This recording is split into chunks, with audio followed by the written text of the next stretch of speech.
You're listening to a new episode of The Brave Technologist, and this one features Andy Maskin, who is a director of AI creative technology at Publicis Sapient.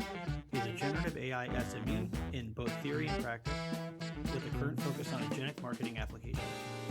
Across his career, he's focused on the way technology has impacted customer trends, led and built innovation labs, and his thought leadership has been published in major trade publications.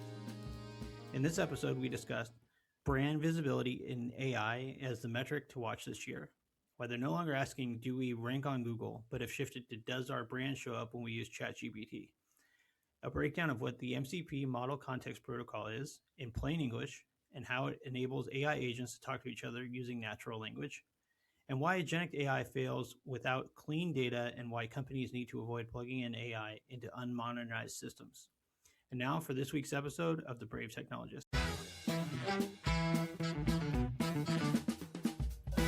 Andy, welcome to The Brave Technologist. How you doing? I am good. How are you? Good. Thanks for making the time to come here. We're here at the AI Summit. When people hear you speak at your talk today, what's the big idea you want to land?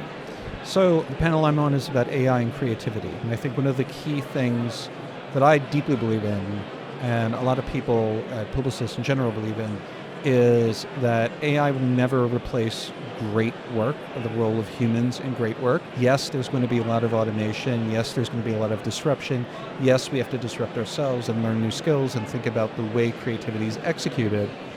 But the human spark of imagination is still going to be critical. When you have this sort of sea of sameness of a lot of ad and marketing communications being generated by AI, you need a human in the loop to really take things to that next level, to have that flash of human insight, to tap into the human lived experience that elevates work from good enough to great. Yeah. And I think that's critical and will continue to be critical, even if the path of how you get there is going to change dramatically. Yeah, and it seems like it definitely is changing. It seems like advertising is kind of that area where it's really becoming a test bed for a lot of the generative video content creativity and all of that too.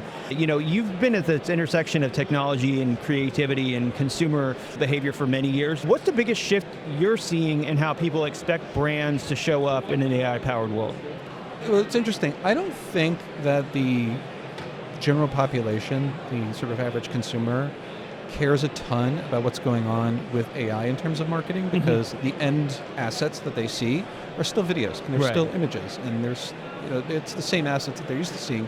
How those assets were produced is a little bit different. So in terms of brands, I don't think it impacts capital B branding as much as functional experiences, and I can dive into that a bit. Yeah, please. So people are experiencing chatbots, ChatGPT, Gemini, Anthropic, and so forth. So I think brands that have a chat feature on their website or mobile app or some way to chat with the brand are basically going to have to do one of three things. And one of them is to really up their game with their chatbot, where the chatbot is agentic. It can actually understand and solve a consumer's problem or really answer their questions with depth and agentically act to resolve their issue. Because one of the worst things, and we've all experienced this, is you go through a chatbot and you explain your problem. At the end it said, great, here's an 800 number to call, and now you're going to be talking to the voice robot now. Right. So you really need to up your game in terms of what your chatbot can do. If you can't do that, then my personal view is that you need to then just replace the back end with live agents altogether. Yeah. Right? Yeah. You can actually resolve issues and answer questions with neurons. Or the third option is just pull the chat feature from your app and your web page. Yeah. Because what you don't want to do is lead with an experience that feels so much less satisfying than what people are now accustomed to in terms of specifically text chat. The Brave Technologist is brought to you by the Brave Search API. Access billions of indexed web results from a simple API call with the Brave Search API. Join the leading names in AI and tech using the Brave Search API to power agentic search, keep LLMs current with real-time data, train foundational models, and bring the best of the web directly to the leading edge. Get started today at brave.com/API. I mean, that seems like a huge opportunity too for brands, right? Yeah. To get that feedback, to iterate, to kind of leverage AI on the back end for, iteration improvements tailoring things. I mean, and it's kind of interesting too when you think about like how advertising has really gotten better and better around targeting certain cohorts, right? Do you see like now that content generation and AI and the experiential parts of AI are becoming in a way more tailorable, do you see some kind of merging between the two where maybe content's created based off of a targeting cohort or something like that? I'm just kind of curious for your take on that. Well, yeah, I mean, you always want to personalize an ad for the person who will be receiving that ad as much as you can. That's kind of the ideal. A lot of that, though, is predicated on underlying technologies that have nothing to do with generative AI, right? Right. It has to do with what kind of data you have, what kind of data are you allowed to have, right? What's the responsible way to be managing that data? And none of that has to do with the language models. Right. That's a whole different, that comes before the language models even get involved. So I don't know if consumers expect the marketing messages necessarily to be tailored to them, although it's in the brand's benefit that they are. But I think support, and there's a relationship there, so this is what I was getting at with the chatbots. Yeah. If there's an existing relationship between a brand and a consumer, the interaction should lend itself to the fact that there is already a relationship.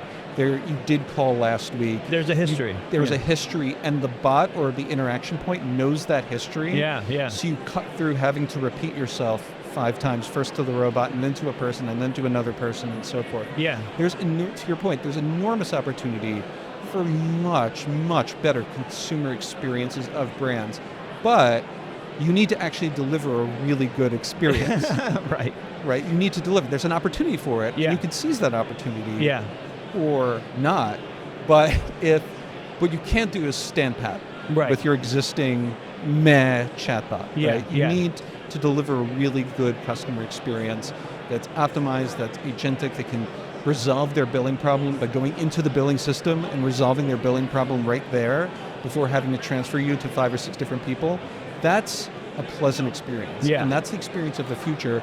And I think it's up to different brands to decide the path of how they want to achieve that and get there. Yeah. No, that's fantastic. When you kind of look back on early generative AI, like wow moments, what's changed now that teams are moving from clever prototypes to real production workflows in this area? It's interesting because I love me a clever prototype. Mm-hmm. God knows. I have, in the last 3 years, personally created any number of clever prototypes that I love and show a lot of promise, and that a lot of people can get excited about. But at the same time, I'll be the first to admit that clever prototype does not a transformation make. Right. And I think the nuance is when you want to operationalize that clever prototype to deliver from your sort of dummy data to real data, you have to fall back on systems modernization and systems integration, right? Which you can use AI tools to help achieve, but it's not the shiny, super, solve all your problem solution that people want to rush to. Right. And so I think the nuance is people want to rush into these big agentic deployments that have so much promise before they metaphorically pay off their technical debt. Right. So if you have technical debt, you have data debt, you have just issues in your tech stack that you haven't been addressing, if you want to leapfrog that and brush it under the carpet and try and do agentic AI without solving those first, those are the projects that tend not to work out as scalable, real ROI driving. And so it's an interesting dynamic where people see the clever prototype and they want to operationalize it, but first you have to get the basics right. Right. And that may involve addressing technical debt that you haven't been looking at for years and years. Yeah. But now the bills come due, and you've got to deal with it if you want to move forward in an AI world. Do you see AI as helping to kind of resolve some of that technical debt, like be a tool in that process, or? AI can be enormously helpful in addressing that issue. So at Publicis Sapient, we have a tool called Slingshot, which is an enterprise-grade product to help address this exact problem. Awesome. Of going through your legacy stuff and rapidly modernizing, getting you ready for systems integration, getting you up to that sort of basic level where you can then launch into ambitious agentic AI undertakings. Okay. Right? Yeah. So, because our business has been transformation for decades. Yeah. And so now that we have these AI-powered tools, we're able to turbocharge that in a way that can get enterprises ready for the future much faster and with much higher quality code than you could do in a comparable amount of time or budget in the past. That's awesome. Yeah, that's cool. I love it that you guys are working with the tools within your guys' system already as part of this too. The other side of that too, I mean, like around metrics, right? And how should creative teams start to rethink metrics around AI? And what's one metric do you think will matter in the coming year that doesn't necessarily matter that much today? I kind of think for creative teams, Yeah. I tend to zoom out a bit when thinking about this.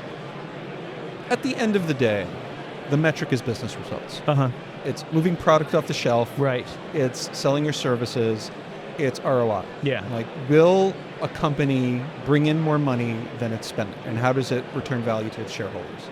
That's the ultimate metric that everything is judged on. I think, in terms of creative output, again, the assets that get produced are the same. So to the extent that there's better creative that's driving better business results, that is the metric. But I don't think that's a different metric than we've had time immemorial. Yeah. I will say one metric that is going to evolve and become increasingly interesting over the coming year is visibility of brands to chat bots. Yeah. Right? So some people call this AEO, some people call this GEO, whatever it is. The point is, where SEO is about showing up in search, the question is how to show up in chat. Yeah. And we've been spending, my team's been spending a lot of time thinking about this. Many other marketing organizations are spending a lot of time thinking about this because people are not clicking on those links in the chat answers. I mean, even conservatively, web traffic's down 20% because of these AI summarizers and things like that too. I mean, what's the current school of thought process on that? Like, where's your head at, currently with how brands will play into these new interfaces and this new way of, querying and doing all this stuff? Well, it's interesting because I passionately believe that this is not a solved problem. Yeah. That we don't know yet. Yeah. Right? And in my personal opinion, anyone who says we've totally nailed how to take over an answer for a given question is not necessarily looking at the full picture. Right. It's a very nuanced situation. It depends on the brand. It depends on your industry. It depends on the kind of taxonomy you're working with. And there's a lot of, it's not even just retooling yourself and disrupting yourself to appear in the answers and to appear in chatbot answers more often. Right. But it's also measurement. How do you measure this stuff? Because it's not the traditional way you're buying keywords. You're buying questions, but everybody phrases a question in a different way. Yeah. And because these are probabilistic models, if you change a question a little bit, you're going to get a totally different answer that your brand may not be in. Right. Or may not approve, right? So how do you measure it? And so this is a very elaborate way of saying, I have my, the experiments that we have done in terms of trying to make pages very LLM friendly, right? So that is a kind of table stakes, just do it early, do it now, because the next version of Gemini and the next version of GPT are training on the internet right now. Yeah. So in order to get your brand into that metaphorical conversation, you want to be thinking about these things right now. And then see how you show up, measure how you can try and measure, and then try and see where are you showing up, where are you not showing up, what topics are you the answer for, and what topics do you wish you were the answer for, and then try and develop a content strategy around that. Like, do you think people will be measuring recall from these chat experiences where brand names are mentioned? Like oh, we saw this in an output, and a day later they bought the product, or some type of connection like that? Like, are you guys thinking about it from that angle at all? I'm just kind of curious. The team that I'm literally on, we're a B2B brand, so it's not transactional. Consumer. Like, did they buy the product? Sure. So that question is not necessarily part of my day-to-day. Got it. But it is something I think about, because I have been in a number of different marketing technology roles throughout my career. And I think the extent to which you show up is one metric. Tying that back to purchase, that's hard as it is. Totally. Before chatbots enter the equation, just trying to trace a SERP result through to a purchase of, maybe a car or something high value where there's just so many different inputs is tricky versus banner click, click stream, and now I bought the product, right? You can do attribution that way. Right. But depending on what it is your brand is selling, attribution can get tougher. And then if you add the variability of chat answers into the mix, then it becomes really difficult. And I don't necessarily yet have the gold standard answer to that yet. I think it's something that a lot of people are figuring out, and we're all trying to take our best educated guess as to how to optimize for that. But that, I think, to your question about next year, I think there's going to be a lot of attention paid to, are we showing up in people's chats? And if not, how do we fix that? I think it's refreshing, too, to hear somebody say, we don't know the answer yet to something, especially in a conference where people seem to have every answer to everything. I think it's fantastic. Let's switch gears a little bit. Let's talk about MCP. For people hearing the acronym MCP for the first time, what is MCP and why should they become familiar with it? So thank you. I'm a little bit of an MCP fanboy, having played with it for the last 6-7 months or so. So MCP stands for Model Context Protocol. It was a standard released by Anthropic a little more than a year ago. And it's very elegant in its simplicity. And what it does is it provides a standard way for AI agents to communicate with each other using natural language. So for the benefit of non-technical people before I get technical, it's somewhat analogous to a standard that exists in the physical world with books in a library. So let's say you go to a library and you go to the nonfiction section. There is a standard way that an index is presented at the back of every book. So if I need to know about like aqueducts or something, right, and I'm looking at a big shelf of all these books, even if I go through a number of different books that look promising, what I'll do is I'll flip to the index and I'll kind of have this nonverbal communication with the book of, do you have information on aqueducts? And if so, how much? And you see how many pages of the book are written about that topic that you're interested in. And if not, you put it back on the shelf and you pick up the next book. That's sort of an unspoken standard that we have an expectation of. And it's good because some people can put the index in the middle. Maybe an index could be not alphabetized, right? The fact that it's a standard helps us with our research in the analog world enormously. Now, let's talk about agents who live in this digital realm. Right. MCP is a way for AI agents, if they just have the URL of the other agent, location where it's applicable, can ask another AI agent effectively, hey, what can you do? What information do you have, right? And so if an AI agent has kind of like what for a human would be like a little book of phone number we used to have, right? It's able to kind of say, okay, these are the MCP servers that I have access to. Here's a task that I have been given by my user, by my company, whatever it may be. Which of these services might be useful? And we'll call those services and say, hey, I'm trying to do this task. What can you give me? Is there information you have? Is there a task you can complete?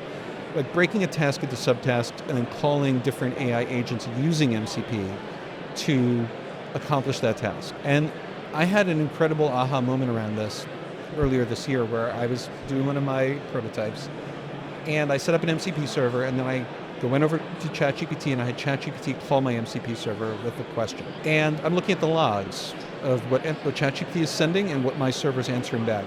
And there's in the logs an English conversation going on where ChatGPT asked my server an English question and then my server responded with an answer in English. And then ChatGPT had a follow-up question based on my answer, and then my server provided more detail based on the follow-up question. And I'm reading this log. This could be like a Teams chat. This is like two people chatting with each other, but it's actually two AI agents chatting with each other, probing to see, oh, I need this piece of information. Do you have it?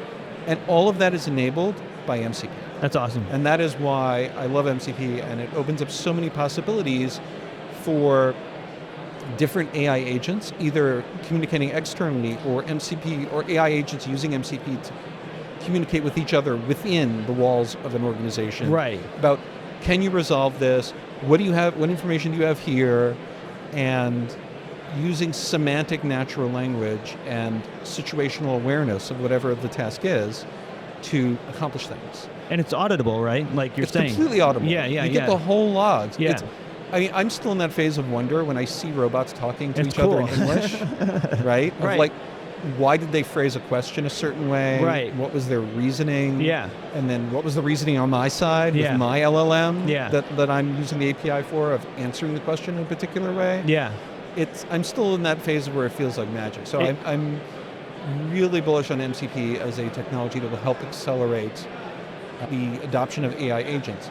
But critically, those MCP servers need to be sitting on top of clean data and actionable tools. Okay. Right? Yeah. Because if you're an AI agent, you're trying to resolve a question or a situation for a customer, and you ping an MCP agent who's supposed to be able to help, an MCP agent is like, I can't because I'm not connected to anything. I'm not integrated with any of our systems. Yeah. I just have a stack of information to give you that's been in a vector database. That's not nearly as useful as if there's tools underneath those MCP servers. Right. And that goes back to resolving technical debt. That goes back to systems modernization. And that is what such a huge focus for Publicis Sapient is, around enabling agentic AI through the use of AI tools to get you to that place where all of this magic stuff can happen.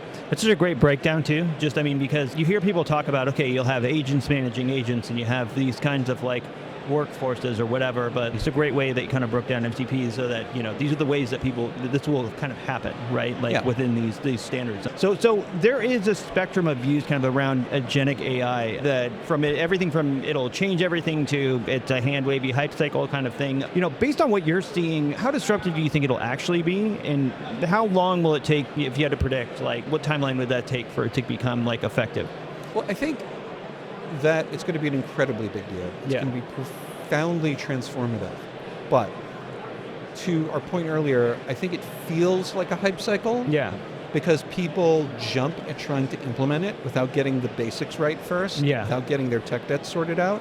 And they hit a wall where the pilot program fails or whatever it might be because they jumped too far too fast, and then they hit the trough disillusion. Mm-hmm. They're like, well, this is all garbage. Right. This didn't work. Right.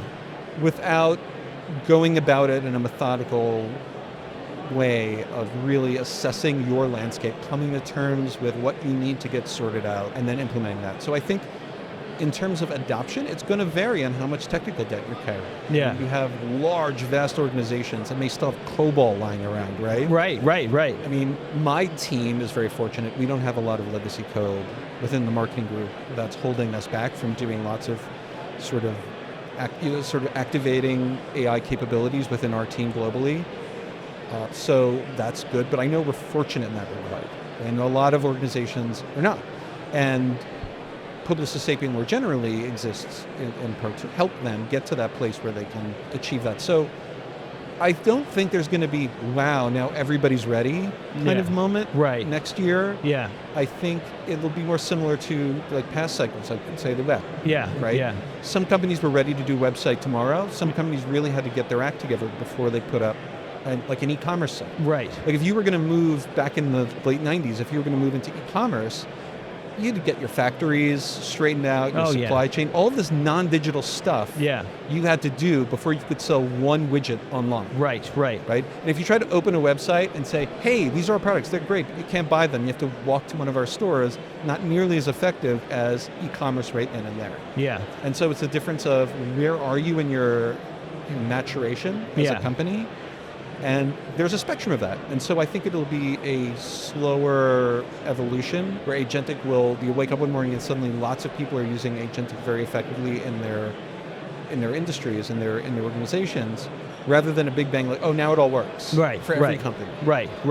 Yeah, no, and I think I was kind of curious, because you're in the marketing world, right? Like, do you think this is an especially tough thing in marketing to grapple with? Because marketing tends to it's a showy industry, right? Like where this is where you are going to kind of preview the future, right? You think it's particularly difficult in the marketing space with handling adoption or not moving too fast or, not painting a picture of the future that isn't real or that type of thing? Well, I mean, for us, and, I think a lot of what Publicis Sapient communicates to the world is about how we can use the technologies that we've developed, the AI-powered products that we've developed, to help people and organizations get to where they need to be to see the future. So we try to be very clear-eyed in communicating what an organization needs to do to get to that place, and also we have the tools to get them there. Awesome. Right? And, Yeah. and be very clear-eyed about it. Yeah. Because, if we know, as well as anybody, Yeah. having done systems integration, system modernization for decades, you know as well as anybody, that if you try to slide the shiny thing in on Yeah. top of technical debt, Yeah. it's like building a mansion on top of sand. Yeah. Yeah. Right? Yeah. It looks beautiful, but it's going to start sinking. Yeah. Total. So one of the things we're very clear-eyed about when working with organizations is being very clear about where they are and how we can use our products to get them where they need to be such that agentic will work for them. And you're not going to have pilot programs that stall out because the underlying technology is not there yet. And so we have modernization tools that will work right now to modernize your old code. Awesome. And we have our product Bodhi, which is an agentic platform to then implement agentic AI solutions on top of your modernized tech stack. Cool. So we have that suite to get you there and then to sustain that momentum going forward. Yeah, so part of the step, I think, like you're illustrating here, is just really kind of having some fundamental conversations with, the brand you're talking to about, like, okay, here's where we've looked at your stuff and here's where we need to clean things up and get things in the right spot, and then how we can get you there. I think it's really interesting, because there's so much, just to show what agentic can do, it involves, okay, here's kind of painting the future. And even when you're looking at stuff, and this is something we hear, because we have browsers are doing agentic now, right? So you're seeing, okay, well, the thing can make a tweet for me. It's 10 steps. And you're like, I could just go make the tweet, right? Or maybe I just want to make the tweet myself. That type of thing where people don't really know exactly what it's going to look like, right? But I feel like in that process you outlined, you're probably going to help with finding market fit for a lot of these things. Or finding out how is agentic really going to be helpful, right? Are you guys finding that at all when you're having these conversations? Well, yeah, a lot of it comes from understanding what the pain points are, right? Where the business has opportunities for growth, and particularly for agentic, where the customer experience gets slowed down, and then you see drop off in retention and sales and so forth, or repeat customers because there's friction. Right. Right. How do you zap that friction? Agents can be great at zapping the friction for customers. Before Publicis Sapient, I was in different parts of Publicis and working with more consumer-oriented brands. And part of the vision that I would frequently talk about and hear about and daydream about is a world without waiting on hold. Right. Is where the AI agent you're talking to, both, there's two parts that are critical, understands what you're trying to achieve, order, rather than a problem. Right? So A, it understands you completely, and B, can actually act. Right. And can actually then solve your problem. And I think it actually is not hard, when you're talking to clients about transformation, to say, the reason the agent can't resolve the customer's billing question is because it's not connected to the billing system. Right. So we need to do a little bit of work to figure out what that systems integration is going to be, because when you make that connection, you're going to have a lot of happy customers. Right. You're going to have a really great experience where they can just resolve their problem, and or then upsell. They may want to upsell or self-upsell. I don't know. Upgrade. Yeah. Right. They have such a surprise and delight with that moment of reduced friction. Yeah. That it's just only good news for your bottom line. Right. And so I think there's enormous potential there, and it's not that hard to explain to people, because everyone calls customer service at some point. Everyone deals with other brands. We're all human beings in the world. Right. And so we all have felt the friction ourselves at various points. Yeah. And agents can go zap those points of friction very effectively once you get to the point where they're deployable and they're implementable. That makes you think about marketing from a bit of a different angle too, around this experience, where maybe it's not necessarily about advertising as much as it is about just improving the customer experience, right? I think I'm going to steal the on-hold example because I think it's fantastic. From your vantage point at Publicis, what signals or patterns feel most indicative of major shifts happening across creative tech and marketing right now? So it's interesting because Publicis Sapient itself does not do nearly as much creative technology per se as the other divisions within Publicis, but I do have a vantage point of those other divisions because we have this power of one AI-driven philosophy globally within Publicis Group. And so there's an enormous amount of communication between subject matter experts and all the different branches of Publicis across the world around best practices, around different tools. Like, hey, has anyone done this before? Hey, we're thinking about improving our visibility on chat. What are some techniques people are talking about?